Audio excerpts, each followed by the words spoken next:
Hi hello வணக்கம் நான் தான் உங்கள் ஜெயசுதேசன் ஃப்ரம் ஹோம் டிசைன். ஸோ இன்னைக்கு நம்ம புது டியூட்டோரியலோட மறுபடியும் மீட் பண்ணுறோங்க. ஸோ ஏற்கனவே வந்து என்ன டியூட்டோரியல் பண்ண போகிறோம் அப்படிங்கிற வீடியோ ப்ரோமோ வந்து நான் வந்து ஏற்கனவே போஸ்ட் பண்ணியிருந்தேன். ஸோ நிறைய பேர் நல்ல ரெஸ்பான்ஸ் கொடுத்தீங்க. நிறைய பேர் வந்து ரொம்ப ஈகராக இருந்தீங்க இந்த டியூட்டோரியலுக்காக. நிறைய பேர் இன்பாக்ஸ் பண்ணி கேட்டீங்க, இது உண்மையிலேயே ஜேபேக்லேருந்து செஞ்சதா இல்லை உண்மையிலேயே ஏரியா ஷாட்டா அப்படின்னு வந்து நிறைய பேர் டவுட்டோடு கேட்டு, உண்மையிலே அது வந்து ஒரு ஜேபேக்ல யூஸ் பண்ண ஒரு பிக்சரை தான் நம்ம அனிமேட் பண்ணியிருக்கோம். ஸோ இது எப்படி பண்ணலாம் அப்படிங்கிறத வந்து நான் உங்களுக்கு இன்னைக்கு தெளிவாக கற்றுக் கொடுக்குறேன். ஸோ இந்த வீடியோ வந்து நீங்கள் ஃபுல்லாக பாருங்கள். யாரெல்லாம் இந்த சேனலை சப்ஸ்கிரைப் பண்ணி மறக்காம சப்ஸ்கிரைப் பண்ணிக்கோங்க. அப்போ தான் புது புது tutorial உங்களுக்கு ரொம்ப யூஸ்ஃபுல்லாக இருக்கும். Okay, so short film makers இங்கே நிறைய பேர் இருக்கீங்க. நீங்கள் வந்து சம்டைம் வந்து ட்ரோன் ஷாட் வைக்கணும், ஒரு எம்டி ரோட்டில் நம்மளோட ஒரு காரோ இல்லை பைக்கோ மாதிரி வந்து அந்த பாத்தில் வந்து போகிற மாதிரி ஒரு ஈகல் லைட் ஷாட் வேணும், டாப் ஆங்கிள் ஷாட் வேணும் அப்படின்னு நினைப்பீங்க. சம்டைம் உங்களுக்கு பட்ஜெட் சர்வீஸ் எடுக்க முடியாது. இல்லைன்னா சம்டைம் வந்து அந்த ரோட்டில் ஃபுல்லாகவும் நிறைய காடிங்கெல்லாம் இருக்கும். உங்களுக்கு எப்படி உங்கள் காடியை மட்டும் நீங்கள் காட்டுறது ரொம்ப கஷ்டமாக இருக்கும். ஸோ அதனால் வந்து நீங்கள் இந்த டியூட்டோரியல் வந்து யூஸ்ஃபுல்லாக இருக்கும்னு நான் நம்புகிறேன். இது ஷார்ட் ஃபிலிம்க்கு மட்டும் யூஸ் பண்ண முடியுமா அப்படின்னு கேட்டால் அதெல்லாம் இல்லைங்க. நீங்கள் வந்து ஃபியூச்சர் ஃபிலிம்க்கும் யூஸ் பண்ணலாம். as long வந்து அது ஃபேக்காக உங்களுக்கு தெரியல அப்படின்னாக்கா அது போதும். ஓகேவா? ஸோ வாங்க வீடியோக்குள்ளே போகலாம். இது உங்கள் home design quick tutorial. Okay, so இப்போ நீங்கள் பார்த்தீங்கன்னா வந்து நான் இன்டர்நெட்லேருந்து ஒரு 4K ரெசல்யூஷனோட ஒரு பிக்சர்ஸை வந்து டவுன்லோட் பண்ணுறேன். ஸோ இந்த பிக்சரை தான் வந்து நான் வந்து டவுன்லோட் பண்ணேன். ஓகேவா? ஸோ அந்த பிக்சர்ஸ்லேயே வந்து ஒரு காடி இருந்துச்சு. அதுக்கப்புறம் வந்து ஒரு பாத், ரோடு, ஒரு ஜங்கிள், இந்த மாதிரி ஒரு பிக்சர் எனக்கு கிடச்சி. இப்போ நான் என்ன பண்ணேன் அப்படின்னு பார்த்தீங்கன்னா வந்து சிம்பிள் தாங்க. நான் வந்து இந்த காரை வந்து தனியாக வந்து கட் பண்ணி எடுத்துட்டேன். அப்படி உங்களுக்கு வந்து அந்த பாத் கிடச்சிருச்சு ஆனால் கா இல்லை அப்படின்னாக்கா நீங்கள் கூகுளில் வந்து டாப் வியூ காஸ் அப்படின்னு சொல்லி லைக்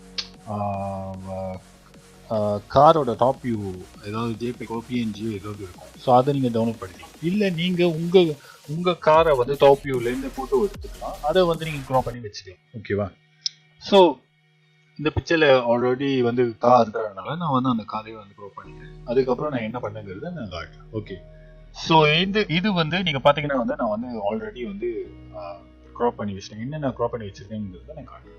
ஓகே, நான் ஃபர்ஸ்ட் ஆஃப் ஆல் பார்த்தீங்கன்னாக்கா இந்த பிரான்ச்சஸ்லாம் கொஞ்சம் எக்ஸ்ட்ராவாக இருந்துச்சு. ஸோ அது எல்லாத்தையுமே கிளியர் பண்ணேன். இந்த சைடு கார் இருந்துச்சு. ஸோ அந்த காரை தூக்கினோடனே இங்கே அந்த கட் பண்ணது தெரிஞ்சிச்சு. ஸோ அதை வந்து அழகாக வந்து அந்த பாத் மாதிரி அட்ஜஸ்ட் பண்ணியிருக்கேன். ஸோ பார்த்தீங்கன்னா இந்த சைட்டு, ஸோ அதை கட் பண்ணிட்டோடனே கண்டிப்பாக அந்த இடம் எம்டியாக இருக்கும். ஸோ அதை வந்து நான் என்ன பண்ணேன்னா க்ளோன்ஸ் டைம் யூஸ் பண்ணி அழகாக வந்து அதை பேட்ச் பண்ணிட்டேன். ஓகே, அதே மாதிரி இங்கே பார்த்தீங்கன்னா வந்து இங்கே பிரான்ச் இருக்குது பார்த்தீங்களா? ஸோ இது வந்து நான் கட் பண்ணி அழகாக வந்து அந்த ரோடோட பாத் கொண்டு வந்துட்டேன். ஓகே, இது ஒன்று. ஓகே, இது நம்மளுக்கு தேவை பேக்ரவுண்ட். அதுக்கப்புறம் என்ன பார்த்தீங்கன்னா இந்த காரை கட் பண்ண இல்லையா, அது வந்து தனியாக எடுத்து. ஓகே, ஸோ அந்த காரை வந்து தனியாக எடுத்துட்டு அதுக்கப்புறம் மேலே என்ன கட் பண்ணியிருக்கு அப்படின்னு பார்த்தீங்கன்னா வந்து மேலே வந்து வெறும் அந்த ஜங்கிளை மட்டும் கட் பண்ணி வச்சிருக்கேன். இந்த பாத்தை மட்டும் அந்த ரோடு இருக்குல்ல அதை மட்டும் கிளியர் பண்ணிட்டேன். ஏன் இதுக்கு ஏன் வந்து இது இந்த மாதிரி பண்ணீங்க அப்படின்னு நிறைய பேர் கேட்குறீங்க. எதுக்குன்னா இப்போ நீங்கள் இந்த ரோடு, ஓகே, இந்த 3 லேயர் வச்சோங்க. இப்போ இந்த வந்து இந்த ரோடு பாஸ் பண்ணும்போது பார்த்தீங்களா, ஸோ அந்த இலையை தாண்டி போகும். அப்படிதான் இருக்கணும். கரெக்டா? ஸோ இப்படிதான் இருக்கணும். அதுக்காக தான் நான் வந்து தனியாக வந்து அந்த ஜங்கிள் பார்ட் மட்டும் கட் பண்ணி வச்சிருக்கேன். ஸோ அப்போ நம்ம ரோடு கிராஸ் பண்ணாலும் அது வந்து ஃபேக்காக தெரியாது. ஓகே, ஸோ இந்த மாதிரி கட் பண்ணி வச்சுட்டு நீங்கள் என்ன பண்ணணும் அப்படின்னு பார்த்தீங்கன்னா வந்து சேவ் பண்ணிக்கணும். ஸோ ப்ராஜெக்ட் ஃபைலாக வந்து நீங்கள் சேவ் பண்ணி வச்சுக்கோங்க. பிஎஸ்டி ஃபைலாக சேவ் பண்ணி வச்சுக்கோங்க. ஓகே, பிஎஸ்டி ஃபைலாக சேவ் பண்ணி வச்சுட்டு நீங்கள் ஆஃப்டர் எஃபெக்ட்ஸ்க்கு போகும். ஓகே, ஆஃப்டர் எஃபெக்ட்ஸில் இப்போ என்ன பண்ண போகிறீங்க அப்படின்னு பார்த்தீங்கன்னா வந்து நீங்கள் ஏற்கனவே சேவ் பண்ண அந்த ஃபைலை வந்து இம்போர்ட் பண்ண போகிறீங்க. ஓகே, ஸோ வீடாக ஓகே, இது நியூ கார் டியூட்டோரியல் 2. இது வந்து நான் அப்படி இம்போர்ட் பண்ணுறேன். ஸோ இம்போர்ட் பண்ணுறப்ப இப்படி ஒரு ஆப்ஷன் வரும். இது வந்து கம்போசிஷன் வச்சுருங்க. ஓகே, அதுக்கப்புறம் எடிட்டபிள் லேயரில் கிளிக் பண்ணிவிட்டு மர்ச் லேயர்னு கிளிக் பண்ணாதீங்க, எடிட்டபிள் லேயர்னு யூஸ் பண்ணுங்க. மர்ச் லேயர்னு அது எல்லாம் ஒன்றா ஆக்கிடும். ஸோ நம்மளுக்கு வந்து தனி லேயர் நம்ம எப்படி வச்சுக்கோம் ஃபோட்டோஷாப்பில் அதே மாதிரி தான் நம்மளுக்கு வேணும். ஸோ அதனால் வந்து எடிட்டபிள் லேயர் கிளிக் பண்ணிவிட்டு ஓகே கிளிக் பண்ணிட்டாங்கக்கா அது வந்து ஒரு சீக்வனாக வந்து உங்களுக்கு கொடுத்துரும். இது அந்த சீக்வன். ஓகே, இது டபுள் கிளிக் பண்ணிங்கன்னா உங்களுக்கு உங்கள் லேயரோட சீக்வன் கிடச்சிருச்சு. ஓகேவா? ஓகே, இப்போ நம்ம காரை எப்படி அனிமேட் பண்ண போகிறோம் அப்படின்றது பார்ப்போம். அதுக்கு முன்னாடி இது வந்து காரோட லேயர். ஓகேவா? ஸோ இந்த சென்டர் பாயிண்ட் வந்து கரெக்டாக வந்து காரோட சென்டர் பாயிண்ட் இருக்குது. அது எப்படி நம்ம மாற்ற போகிறோம் அப்படின்னு பார்த்தீங்கன்னா, இங்கே பார்த்தீங்கன்னா எங்கர் பாயிண்ட் இருக்குது பார்த்தீங்களா? இந்த எங்கர் பாயிண்ட் பேன் பிஹைண்ட் எங்கர் பாயிண்ட் அப்படின்ற ஒரு ஆப்ஷன். இதை வந்து கிளிக் பண்ணிவிட்டு இதை ட்ராக் பண்ணி கரெக்டாக காரோட அந்த பொசிஷனில் வந்து நீங்கள் வைக்க. ஓகேவா? இன்னும் உங்களுக்கு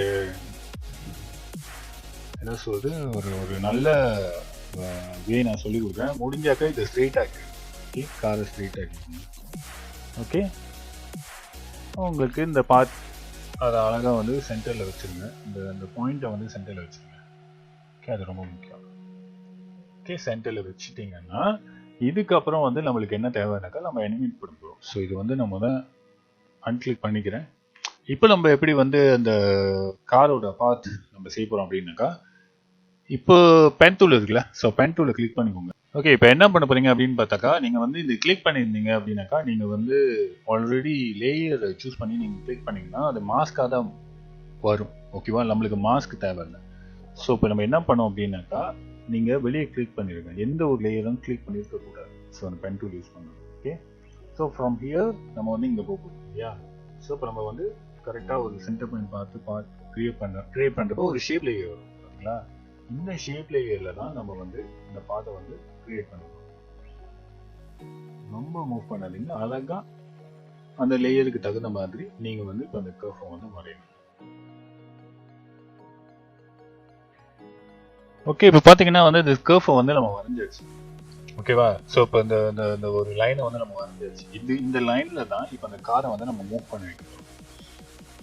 ஓகே, ஸோ இப்போ நம்ம வந்து எப்படி வந்து அதை மூவ் பண்ண வைக்கணும் அப்படின்னு பார்த்தீங்கன்னா, ஓகே, அந்த லேயரை வந்து ஷேப் லேயரை வந்து நம்ம ஓப்பன் பண்ணிட்டு இங்கே பார்த்தீங்கன்னா ஆட் அப்படிங்கிற ஒரு ஆப்ஷன் இருக்கும். அந்த ஆட்ல வந்து நம்ம ட்ரிம் பார்ட் அப்படிங்கிற ஒரு ஆப்ஷன் வந்து நம்ம ஓப்பன் பண்ணுவோம். ஓகே, இந்த ட்ரிம் பார்ட் ஓப்பன் பண்ணிங்கன்னா இங்கே வந்து ஸ்டார்ட் அண்ட் எண்ட் இருக்கும். ஓகேவா? ஸோ இந்த லைன் பார்த்தீங்கன்னா மூவ் ஆகுது.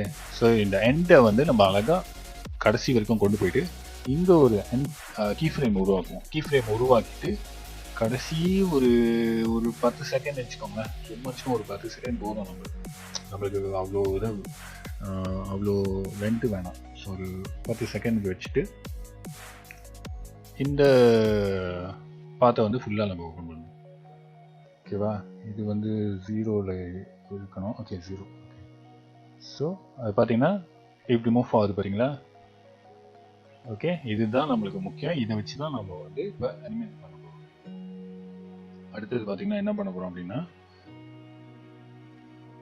இந்த பாத் கிளிக் பண்ணிவிட்டு ஓகே, கீ ஃப்ரேம் கிளிக் பண்ணிட்டு காப்பி பண்ணிவிட்டு இப்போ நம்ம என்ன பண்ண போகிறோம்னாக்கா, நம்மளோட இந்த லேயர் இருக்குல்ல,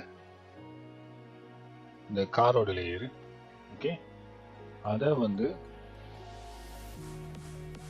நம்ம முடிஞ்சால் வந்து கொஞ்சம் மூவ் பண்ணிடுவோம் பின்னாடி. ஓகேவா? ஸோ நான் கொஞ்சம் பெரிய மாதிரி இந்த மூவ் பண்ணிவிட்டு பொசிஷனில் வந்து கிளிக் பண்ணிவிட்டு பேஸ்ட் பண்ணுவோம். பேஸ்ட் பண்ணுறப்ப உங்களுக்கு இந்த டாட் இந்த மாதிரி ஒரு ஆப்ஷன் வந்துடும். இது வந்து ரொம்ப குயிக்காக போகும். ஓகே, நம்ம வந்து இப்போ 10 செகண்ட் வச்சுருக்கோமா? ஸோ அந்த 10 செகண்ட் வச்சுட்டு இந்த கடைசி இந்த லைன் இருக்கு, இந்த கீ ஃப்ரேம் இருக்குல்ல, அதை இழுத்து நம்ம இங்கே கொண்டு வந்துடும் அப்படின்னா. ஸோ நமக்கு வந்து ஒரு என்ன சொல்றது, கொஞ்ச நேரம் இதை வந்து நான் ஃபுல் ரெசல்யூஷன் இருக்கு, நான் கொஞ்சம் குறைச்சிக்கிறேன். பார்த்தீங்கன்னா இப்போ அதை பார்த்துக்கு தகுந்த மாதிரி மூவ் ஆகுது. ஆனால் ஒரு ப்ராப்ளம் இருக்கு. என்னன்னு கவனிச்சிங்கன்னா, அது வந்து அதுக்கு தகுந்த மாதிரி ரொட்டேட் பண்ணவே இல்லை. அது ஸ்டேட்டிக்காக அப்படியே மூவ் ஆகுது. இது என்னமோ வந்து காரை தனியாக மேலே பறந்துக்கிட்டு போகிற மாதிரி ஒரு ஃபீல் கொண்டு வருது இல்லையா? இது கரெக்டாக அதுக்கு தகுந்த மாதிரி கர்வ் பண்ணி அப்படியே வளைஞ்சு அந்த மூவ் பண்ணவே இல்லை. ஓகே, இப்போ அதை பார்க்க போகிறோம். அண்ட் ஆஃப்கோர்ஸ் இந்த லைன் வந்து நம்மளுக்கு தேவை இல்லை, அதனால வந்து இப்போ நம்ம அதை மாறிச்சு. ஓகே, நம்மளுக்கு அந்த லைன் தேவை, நமக்கு அந்த பார்த்தீங்கன்னா அப்படி இருக்குது. ஆனால் அது என்னமோ திராப்பமாக இருக்குது அப்படின்னு சொல்லுவாங்க, மாயில் அப்படியே மிதந்துக்கிட்டு இருக்கிற மாதிரி ஒரு ஃபீல் இருக்குது. ஸோ இப்போ நம்மளுக்கு வந்து அது அழகாக அந்த கவுக்கு தகுந்த மாதிரி வளைஞ்சி போகணும். ஸோ அதுக்கு நம்ம என்ன பண்ணணும் அப்படின்னு பார்த்தீங்கன்னா, அந்த லேயருக்கு போயிட்டு, உங்கள் காரோட லேயருக்கு போயிட்டு ரைட் கிளிக் தட்டிட்டு டிரான்ஸ்ஃபார்ம்ங்கிற ஒரு விஷயம் இருக்கும். டிரான்ஸ்ஃபார்மில் நீங்கள் கீழே பார்த்தீங்கன்னா ஆட்டோ ஓரியன்ட் அப்படிங்கிற ஒரு விஷயம் இருக்கும். அதை கிளிக் பண்ணிவிட்டு ஓரியன்ட் அலாங் த பாத் அப்படிங்கிறத கிளிக் பண்ணிவிட்டு ஓகே தட்டு. இப்போ நீங்கள் ப்ளே பண்ணி பார்த்தீங்கன்னா ஓகே. ஆனால் என்ன பிரச்சனைனா, அந்த கார் வந்து டேர்ன் பண்ணியிருக்கு, பின்னாடி சைடு டேர்ன் பண்ணியிருக்கு இல்லையா, கரெக்டாக போகுது, அதுக்கு தகுந்த மாதிரி தான் வளையுது. ஆனால் அந்த கார் வந்து என்ன பின்னாடி சைட்லேருந்து அப்படியே ரிவர்ஸ் பண்ணி போகிற மாதிரி இருக்குது. ஸோ இப்போ நீங்கள் அதுக்கு என்ன பண்ணணும் அப்படின்னு பார்த்தீங்கன்னா, ரொம்ப ஈஸி தான். இந்த ரொட்டேட் இருக்குல்ல, நம்மளோட லேயர் கிளிக் பண்ணிட்டு ரொட்டேட் இருக்குல்ல, அதை வந்து 0ல் வச்சு பாருங்கள் எப்படி இருக்குன்னு. ஓகே, அப்படி இல்லை அப்படின்னாக்கா நீங்கள் திருப்பி அதை டேர்ன் பண்ணி அழகாக அந்த லைனுக்கு தகுந்த மாதிரி கொடுத்துட்டா போதும். இப்போ நீங்கள் ப்ளே பண்ணீங்கன்னா ஓகே, உங்கள் வந்து அதுக்கு தகுந்த மாதிரி மூவ் ஆகும், பார்த்தீங்களா? ஸோ ரொம்ப ரியலிஸ்டிக்காக உங்களுக்கு வந்து ஒரு ஏரியல் ஷாட் கிடச்சி, எக்ஸாக்ட்லி ஏதோ ஒரு கார் மூவ் பண்ணுற மாதிரியே உங்களுக்கு ஒரு ஃபீல் வந்துடும். ஓகே, அப்புறம் இன்னும் ரியலிஸ்டிக்காக உங்களுக்கு வேணும் அப்படின்னாக்கா இந்த லேயரை காப்பி பண்ணி டூப்ளிகேட் பண்ணிக்கோங்க. ஓகே, இது டூப்ளிகேட் பண்ணிக்கோங்க. ஸோ இது வந்து கீழே இருக்கணும், மேலே உழுது விட்டுருங்க, கீழே உழுது. ஓகே, கீழே உழுத நீங்கள் என்ன பண்ண போகிறீங்கன்னா, கலர் கொரெக்ஷனுக்கு போயிட்டு லெவல் ஓகே, லெவலுக்கு போயிட்டு இதை டார்க் ஆக்கும். ஓகே, இந்த ஒயிட் கலரில் இருந்த அந்த கீ ஃப்ரேம் அப்படியே தூக்கி கொண்டு போய் டார்க் ஆக்கிடுங்க. அதுக்கப்புறம் இங்கே என்ன பண்ணுங்கன்னா, ரைட் கிளிக் பண்ணிட்டு ப்ளூ இருக்கும்ல, அங்கே வந்து fast blue repeat edges click பண்ணிக்கோங்க, கொஞ்சம் வைடாக ஓப்பன் பண்ணிக்கோங்க ப்ளூவை. ஸோ உங்களுக்கு வந்து ஒரு ஷேடோ கிடச்சிடும். ஓகே, ஒரு ஷேடோ, காரோட ஷேடோ கிடச்சிடும். ஓகேவா, நீங்கள் பாருங்கள், இது வந்து ஷேடோ இல்லாமல் இது ஷேடோ இருக்குது. ஓகே, ஸோ எப்படி இருந்தாலும் காரோட ஷேடோ நம்மளுக்கு தேவைப்படாமல், இல்லைன்னா அது ரியலிஸ்டிக்காக தெரியாது. ஸோ காரோட ஷேடோ உங்களுக்கு கிடைக்கும். ஸோ நீங்கள் வந்து அதுக்கு தகுந்த மாதிரி நீங்கள் மூவ் பண்ணிடலாம். பேசிக்லி இதில் வந்து ஒரு உங்களுக்கு தெரியணும் என்னன்னா, ஏரியல் ஷாட் எடுக்கிறப்ப எப்போதுமே வந்து கார் வந்து ஸ்லோவாக தான் மூவ் ஆகும். அந்த ஏரியல் ஷாட்டில் நீங்கள் பார்த்தீங்கன்னா கார் வந்து ஸ்லோவாக மூவ் பண்ணுற மாதிரி தான் உங்களுக்கு தெரியும். பட் பை ரைட் அது ஃபாஸ்ட்டாக தான் மூவ் பண்ணுது. ஆனால் நம்ம ஏரியலில் பார்க்குறப்ப அது வந்து ஸ்லோவாக மூவ் பண்ணுற மாதிரி இருக்கும். ஸோ நீங்கள் வந்து அந்த ஸ்பீடை வந்து எதுக்கும் ப்ளேபேக் பண்ணி செக் பண்ணிக்கணும். இந்த ஸ்பீடு எனக்கு ஓகேவா, இல்லை இன்னும் கொஞ்சம் ஸ்லோவாக ஆக்கலாமா, ஒரு காரை வந்து எந்த அளவுக்கு ஏரிய ஷாட்ல இருந்தால் எந்த அளவுக்கு ஸ்பீடில் இருக்கும் அப்படிங்கிறத வந்து நீங்கள் யூடியூப் வீடியோஸ்லாம் செக் பண்ணி அதை ரெஃபரன்ஸாக வச்சு நீங்கள் செக் பண்ணி, எனக்கு இந்த ஸ்பீடு வந்து ஓகேவா தோணுது, எனக்கு இந்த ஸ்பீட் பார்க்குறப்ப ஓகே கரெக்டாக இருக்குது, இந்த ஸ்பீட் போதும் எனக்கு அப்படின்னு எனக்கு தோணுது. ஓகேவா, ஸோ இந்த ஸ்பீட் முடிஞ்சிட்டு, ஓகே இதெல்லாம் முடிஞ்சிட்டோடனே நீங்கள் வந்து லைட்டாக கேமரா மூவ்மெண்ட்லாம் கொடுக்கணும்னு ஆசைப்பட்டீங்கன்னா நீங்கள் கொடுக்கலாம். அதுக்கு நீங்கள் என்ன பண்ணணும் அப்படின்னு பார்த்தீங்கன்னா வந்து, ஓகே இங்கே வந்து நம்ம அனிமேஷன் எல்லாத்தையும் முடிச்சாச்சு. ஓகே, அதுக்கு முன்னாடி அனிமேஷன்லாம் முடிக்கிறதுக்கு முன்னாடி நான் என்ன பண்ண போகிறேன்னாக்கா, நான் வந்து ஏற்கனவே வந்து ஒரு க்ரீன் ஸ்க்ரீனில் ஒரு black screen rain top view ரெயினை வந்து டவுன்லோட் பண்ணேன். ஸோ அதை நான் இங்கே ஆட் பண்ணிக்கிறேன். இதோ இந்த மாதிரி பிளாக் கலரில் இருக்குது பார்த்தீங்களா. ஸோ இதை ஸ்கேல் பண்ணிக்கிறேன். ஓகே, முடிஞ்ச வரைக்கும் நான் நல்லா ஸ்கேல் பண்ணிக்கிறேன். ஓகே, இந்த மாதிரி ஒரு ரெயின் எஃபெக்ட்ஸ் இன்னும் கொஞ்சம் நல்லா ஸ்கேல் பண்ணிக்கிறேன். ஓகே, ஸோ இந்த மாதிரி வந்து ஒரு ரெயின் எஃபெக்ட்ஸ் பார்த்தீங்களா, டாப் வியூலேருந்து இறங்குற மாதிரி இது நான் டவுன்லோட் பண்ணிக்கிறேன். இதை வந்து ஸ்க்ரீன் மோட்டுக்கு நான் மாற்றுறேன். ஸோ ஸ்க்ரீன் மோட்டுக்கு மாற்றினா அந்த பிளாக் கலர்லாம் போயிடும், அந்த ஒயிட் கலர் இருக்குது. உங்களுக்கு அந்த ரெயின் எஃபெக்ட்ஸ் கிடச்சிடும், இன்னும் ரியலிஸ்டிக்காக உங்களுக்கு வேணும் அப்படின்னு. ஓகே, ஸோ பார்த்தீங்கன்னா வந்து உங்களுக்கு இந்த ரெயின் எஃபெக்ட்ஸ் கிடைச்சிச்சு. ஓகேவா, ஓகே ஸோ இப்போ நம்ம மழைலாம் ஆட் பண்ணியாச்சு. இப்போ கேமரா மூவ்மெண்ட் எப்படி செய்ய போகிறோம் அப்படிங்கிறது பார்ப்போம். ஓகே, அதுக்கு முன்னாடி நான் என்ன பண்ண போகிறேன்னா ஒரு கம்போசிஷன் க்ரியேட் பண்ண போகிறேன். ஸோ 1080 24 mm 10 செகண்டுக்கு போதும் எனக்கு அப்படிங்கிற 10 செகண்ட். ஸோ 10 செகண்டுக்கு ஓப்பன் பண்ணிட்டேன். இந்த நியூ டியூட்டோரியல் வந்து ஏற்கனவே செஞ்சுட்டு இருக்குல்ல, ஸோ அதை வந்து கிளிக் பண்ணி பேக் பண்ணுறேன். கம்போசிஷன் வந்து ரொம்ப ஸ்மாலாக இருக்குது. ஸோ நான் என்ன பண்ண போகிறேன் அப்படின்னா ஸ்கேல் பண்ணிக்க போகிறேன். ஸோ நீங்கள் வந்து எந்த அளவுக்கு ஸ்கேல் பண்ணிக்கணும்னு நினைக்கிறேன், கொஞ்சம் எக்ஸ்ட்ராவாக ஸ்கேல் பண்ணிக்கணும். ஓகே, அப்போ தான் நம்ம கேமரா மூவ்மெண்ட்லாம் பண்ணுறதுக்கு ஈஸியாக இருக்கும். இப்போ நான் என்ன பண்ண போகிறேன் அப்படின்னாக்கா, பொசிஷனில் போயிட்டு இங்கே ஒரு கீ ஃப்ரேம் வச்சுருவேன். கீ ஃப்ரேம் வச்சுட்டு கொஞ்சம் அங்கே இப்படி பின்னாடி இந்த சைடில் லெஃப்ட்டுக்கு கொஞ்சம் கூட போயிட்டு 10 செகண்ட், கடைசி 10 செகண்ட் இங்கே போயிட்டு இந்த கடைசியை கொஞ்சம் லெஃப்ட் சைடில் விடுத ரைட்டுக்கு கொஞ்சம் இழுத்துக்குது. ஓகே, ஸோ உங்களுக்கு வந்து ஒரு ஸ்லைடான ஒரு கேமரா மூவ்மெண்ட் கிடைக்கும். ஓகேவா, என்னமோ ட்ரோன் ஷாட் அப்படியே மூவ் பண்ணுற மாதிரியான ஒரு ஷாட் உங்களுக்கு கிடைக்கும். இன்னும் நீங்கள் என்ன வேணாலும் பண்ணலாம். நீங்கள் மேபி வந்து ஜூம் இன் ஜூம் அவுட் அந்த மாதிரி எஃபெக்ட்ஸ் கூட பண்ணலாம். ஸோ இப்போ நான் வந்து ஸ்கேலில் போயிட்டு இது வந்து பிகினிங்கில் எப்படி இருக்கட்டும், மேபி இன்னும் கொஞ்சம் நான் ஸ்கேல் பண்ணுற மாதிரி இருந்தாலும் சரிடா, சும்மா ட்ரை பண்ணி பார்ப்போம் எப்படி இருக்கு. பார்த்தீங்கன்னா உங்களுக்கு இந்த மாதிரி ஜூம் இன் ப்ளஸ் ஸ்லைட் பண்ணிக்கிட்டு இந்த காரோட ஷாட்டாக உங்களுக்கு கிடைக்கும். ஓகேவா, எனக்கு அது ஸ்கேல் வேணாம், எனக்கு அது லெஃப்ட் டு ரைட்டே போதும் அப்படிங்கிற மாதிரி, இந்த ஷார்ட்டே போதும் அப்படிங்கிற ஒரு ஃபீல். ஓகே, இது நீங்கள் வந்து உங்களோட சினிமாட்டிக் க்ராப் இருக்கு இல்லையா, அதை நீங்கள் ஆட் பண்ணிவிட்டு நீங்கள் கலர்லாம் நல்லா இதாக போட்டிங்க அப்படின்னு உங்களுக்கு ஆல்ரெடி ஒரு ஏரியல் ஷாட் கிடைச்சி. ஓகே, ஸோ ஹோப்ஃபுல்லி இந்த டுட்டோரியல் உங்களுக்கு ரொம்ப யூஸ்ஃபுல்லாக இருக்கும்னு நம்புகிறேன். உங்களுக்கு இன்னும் டுட்டோரியல்லாம் வேணும் அப்படின்னா மறக்காம வந்து கமெண்ட் பாக்ஸில் என்ன வேணும் அப்படின்னு கொடுங்க. அண்ட் சப்ஸ்கிரைப் பண்ணாதவங்க தயவுசெய்து சப்ஸ்கிரைப் பண்ணுங்கள். அப்போ தான் நான் இன்னும் நிறையா யூஸ்ஃபுல்லான டுட்டோரியல் உங்களுக்கு கொடுக்க முடியும். ஸோ இன்னைக்குள்ள டுட்டோரியல் உங்களுக்கு ரொம்ப பயனாக இருக்கும் அப்படின்னு நம்புகிறேன். அது வரைக்கும் உங்களுடன் விடைபெறுவது உங்கள் J Sudesan home design. Take care, bye பாய்.